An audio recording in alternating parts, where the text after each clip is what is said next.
Supreme court का एक आदेश आया है, उसके बारे में आज आप लोगों के लिए बहुत ही ज़रूरी ये बात है कि हम खुल के इस बात को समझें। आपके चर्चों पे हमला होता है, पुलिस आती है, मारा पीटी होती है, सब होती है और पुलिस आपसे असहज प्रश्न पूछती है और जिसमें आप लोग कोई जवाब नहीं दे पाते हैं। वो कोई धर्मांतरण का आरोप लगाता है तो कहीं बहकाने का आरोप लगता है। तो ये सब समस्याएं जो अभी आप लोग फेस कर रहे हैं, और आप ही लोग नहीं, मैं भी उस समस्या का सामना कर रहा हूं कि उनको आखिर जवाब दे तो क्या दे। तो एक बहुत अच्छा सुप्रीम कोर्ट का एक ऑर्डर आया है जो हमारी इस समस्या का तुरंत में हल निकाल का आदेश आया है। उसके बारे में आज आप लोगों के लिए बहुत ही ज़रूरी ये बात है कि हम खुल के इस बात को समझें। आपके चर्चों पे हमला होता है, पुलिस आती है, मारा पीटी होती है, सब होती है और पुलिस आपसे असहज प्रश्न पूछती है और जिसमें आप लोग कोई जवाब नहीं दे पाते हैं। वो कोई धर्मांतरण का आरोप लगाता है तो कहीं बहकाने का आरोप लगता है। तो ये सब समस्याएं जो अभी आप लोग फेस कर रहे हैं, और आप ही लोग नहीं, मैं भी उस समस्या का सामना कर रहा हूं कि उनको आखिर जवाब दे तो क्या दे। तो एक बहुत अच्छा सुप्रीम कोर्ट का एक ऑर्डर आया है जो हमारी इस समस्या का तुरंत में हल निकालता है।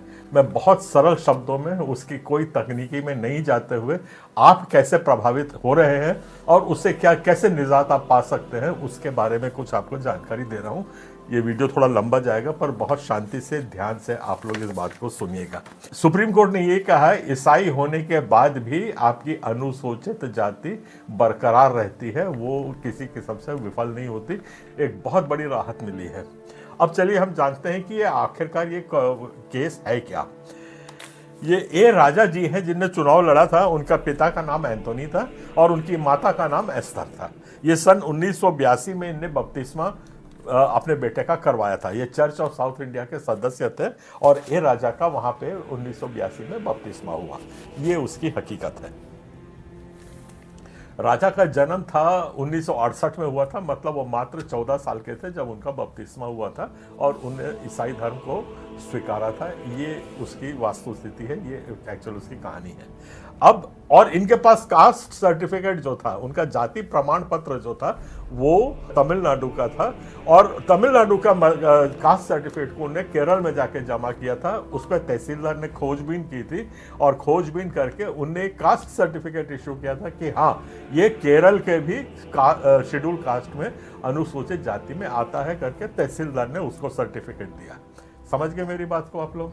ये सर्टिफिकेट के आधार पे ए राजा ने 2021 में इडुक्की विधानसभा से अपना चुनाव लड़ा और ये चुनाव भारी मतों से जीते हैं। उनको 59,000 वोट मिले और जो उनका निकटतम प्रतिद्वंदी था उनको 51,000 वोट मिले। इस तरीके से वो हार गया। जो कैंडिडेट हार गया उसने केरल हाई कोर्ट में जाकर के एक एप्लीकेशन लगाई, उसको इलेक्शन पेटिशन कहते हैं, और उस इलेक्शन पेटिशन में उसने दावा किया कि ये ईसाई होते हुए अनुसूचित जाति का नहीं हो सकता। मतलब इसको अनुसूचित जाति से चुनाव लड़ने का अधिकार नहीं है क्योंकि इसके पास ईसाई का सर्टिफिकेट है और ये ईसाई है। उसने माँ बाप का सब इतिहास बताया, वो सब बताया और खैर बहस तो बहुत चली, 100 पेज का करीब इसके ऊपर जजमेंट है। काम की बात यह है कि जब वो हाई कोर्ट गए तो हाई कोर्ट ने उनको स्थगन आदेश दे दिया। स्थगन आदेश का मतलब ये हो गया, जो डी कुमार है जो हार गया था उसकी बात से वो थोड़ा सहमत थे, इसलिए हाई कोर्ट ने उसको स्थगन आदेश दिया। और एंड में ये हो गया कि उनने जो ईसाई आदमी राजा था उसके निर्वाचन को अवैध मान दिया हाई कोर्ट ने। हाई कोर्ट ने अवैध माना उसको और अपना आदेश पारित कर दिया इलेक्शन पिटीशन में। इसके विरुद्ध वो सुप्रीम कोर्ट गए और सुप्रीम कोर्ट में आपको बता दूं कि सुप्रीम कोर्ट ने बड़े क्लियरली माना है कि आपकी अनुसूचित जाति होने के बावजूद भी आप ईसाई धर्म का अनुपालन कर सकते हैं। उसका मेन कारण, जो तर्क जो दिए गए थे वो ये था कि मैं 1968 में जो राजा था उसका जन्म हुआ था और 1982 में उसका बपतिस्मा हुआ था। तो 1982 में जो बपतिस्मा हुआ था तब वो मात्र 14 साल का था। तो 14 साल का होने के उन्हें तर्क रखा कि मैं 14 साल का हूं और मैं वयस्क नहीं था, तो मैं अपना निर्णय नहीं ले सकता था। ये जो निर्णय लिया गया है, ये निर्णय मेरे माँ बाप ने लिया है, इसलिए मेरे ऊपर लागू नहीं होता। इस बात को कोर्ट ने स्वीकार कर लिया उसकी बात को। और अब हम आते हैं जो बहुत महत्वपूर्ण बात जो सुप्रीम कोर्ट ने कही है।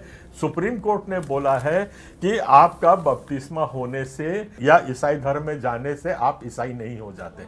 ये बहुत बड़ा एक फैसला आया है हमारे लिए, और उसमें उन लोगों ने इंग्लिश में है, थोड़ा सा मैं कन्वर्ट कर करके बताने की कोशिश कर रहा हूं।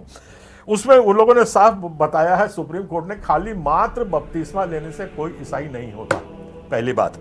और उसने बोला है जब तक आप प्रोफेस नहीं करो, ये आ जाते हैं हम लोग आर्टिकल 25 में, धर्म स्वतंत्रता अनुच्छेद 25 जो हमें धर्म की धार्मिक स्वतंत्रता देता है, उसके अधीन आप अपने धर्म का प्रोफेस कर सकते हैं।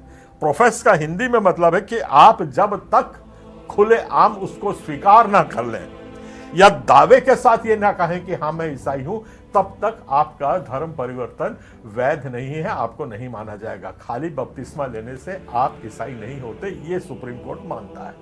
अब सुप्रीम कोर्ट के इस मानने से अगर हमने बपतिस्मा ले भी लिया है तो भी हम ईसाई नहीं है, ये तर्क हम लोग आज थाने में, कोर्ट में, सब जगह दे सकते हैं। और इस सुप्रीम कोर्ट का हम लोग अपना हवाला दे सकते हैं कि ये ऑर्डर है।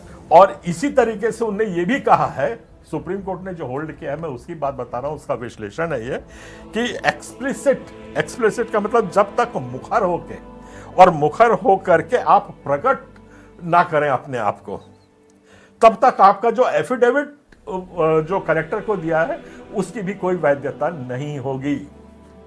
तो कलेक्टर को भी अगर हमने दे दिया है और हम अपना बपतिस्मा भी ले लिए हैं तो भी हम ईसाई नहीं हैं, जब तक हम खुले आम अपनी घोषणा करके ये नहीं स्वीकारते हैं, जिसको प्रोफेस कहा गया है कि हाँ मैंने अपना धर्म परिवर्तन कर लिया है। इसलिए आपके ऊपर कोई भी धर्म परिवर्तन की धाराएं नहीं लग सकती हैं। ये इसका हमारा फॉल आउट है, ये इसका रिजल्ट है जो हमको मिल रहा है सुप्रीम कोर्ट का। और इसमें और आगे इन लोगों ने विश्लेषण किया है, और विश्लेषण करके सुप्रीम कोर्ट ने बताया है कि मैं हिंदू जन्म लेकर के भी और धर्मांतरण करके भी मैं ईसाई नहीं होता हूं, जब तक मैं अपने धर्म का खुले तौर पे घोषणा ना करूं कि हाँ मैं ईसाई हूं। तो हमारे यहाँ जितने विश्वासी आते हैं, इनने तो बपतिस्मा भी नहीं लिया है और कलेक्टर को भी नहीं दिया है, तो हम पे धर्मांतरण का आरोप ये लगाना बिल्कुल बेमानी है। एक बात ये गलत ही नहीं, मतलब ये धाराएं अट्रैक्ट ही नहीं होती हैं। धर्म परिवर्तन की धाराएं आज पुलिस या कोर्ट लगा ही नहीं सकती है। आप पुलिस को चैलेंज करिए, इसकी कॉपी मेरे से ले जाइए, वेब कॉपी को आप लोग डाउनलोड कर लीजिए और इंग्लिश में है और उसको थोड़ा सा समझने की कोशिश करें। तो ये सब बहुत बड़ी बातें हो गई।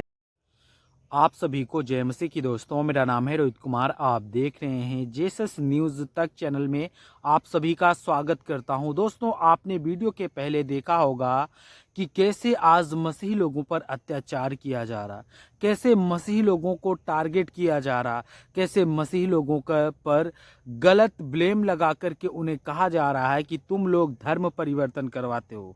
उन पर एलिगेशन लगाया जा रहा है, उन्हें ये कहकर के उन्हें पीटा जा रहा है, प्रार्थना स्थल पर उनको रोका जा रहा है, उनको टोका जा रहा है और दोस्तों और हर तरह से उनको सताने का काम किया जा रहा है। लेकिन ऐसा नहीं करना चाहिए, क्योंकि ये भारत धर्मनिरपेक्ष देश है। दोस्तों, यहाँ पर लोग अपने मन से प्रभु को मान सकते हैं, अपने मन से किसी भी धर्म में जा सकते हैं, लेकिन प्रभु ये बात को कहता है, जो लोग बार बार ये धर्मांतरण का आरोप लगाते हैं, ये बार बार जो कहते हैं कि तुम लोग हमारे भोले भाले लोगों का धर्म परिवर्तन करवाते हो, लेकिन दोस्तों ये लोग कभी भी अभी तक प्रूफ नहीं कर पाए हैं कि तुम लोग हमारे हमारे धर्म के लोगों को परिवर्तित करवाते हो। बस झूठा आरोप लगा करके ये लोग हमेशा उन लोगों को टॉर्चर करते हैं, उन लोगों को टारगेट करते हैं ताकि ये सुर्खियों में रहें।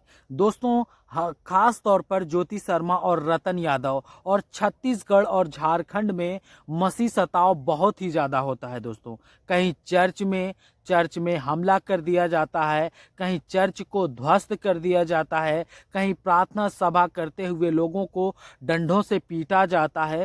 दोस्तों बहुत से ऐसे अत्याचार यानी हथकंडे अपना करके प्रार्थना सभा को रोकते हैं। और दोस्तों जो भी प्रशासन भी इनके बारे में कुछ नहीं कहती। लेकिन जितने मेरे मसीह भाई बहन हैं, मैं आप सभी लोगों से कहना चाहता हूं कि आप लोगों को अपने जीवन में हताश और परेशान और निराश और चिंता में नहीं रहना है। बस आपको प्रभु पर विश्वास रखना है।